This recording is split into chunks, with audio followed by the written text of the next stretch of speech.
Sa iba't ibang lugar dito naman sa Pilipinas, sinaayos na mga free viewing area para sa Pacquiao-Bradley rematch. Ang pamilya kaya ng pambansang kamao, paano naghahanda? Yan ang tinutukan ni Lala Roque. Kahit malayo si MGM Grand sa Las Vegas, Nevada, parang malapit na rin sa mga taga-Sarangani ang inaabangang laban ni Manny Pacquiao at Timothy Bradley Jr.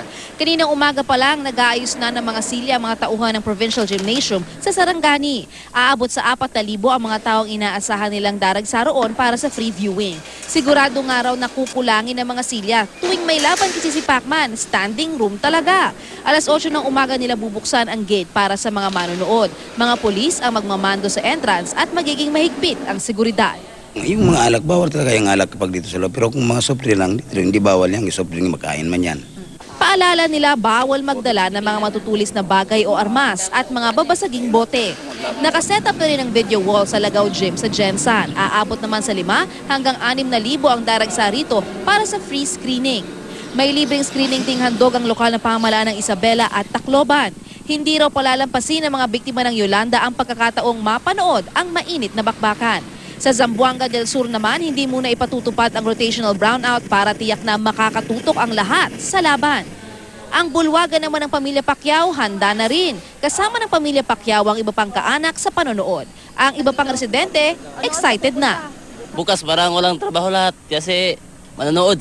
Siyempre manonood lahat yun eh. Sideline. Pagkatapos na ng laban. Oo. Wala ka bang kapustahan na Bradley? Meron Tagaglan. Oo, anong sabi? Ano? Kay Bradley na sila. Bradley sila? Oo. Ay, magkano pustahan doon? 1,000. 1,000? Kumusta ka? Wala akong pera. Tinitig po. Kukuha ako ng mga 500 bukas. No, pero pag regular na araw, walang laban si Pacquiao, ilan? Maliit lang. Mga 200, mga 200 pieces. Yan lang. So business is good ha, pag laban ni Pacquiao. Opo. Bukas muli nating matutunghayan ang nakabibinging hiyawan ng ating mga kababayan. Pero manalo o matalo man si Pacman, ang mahalaga, kahit ilang oras man lang, tayo'y nagkaisa bilang isang bansa.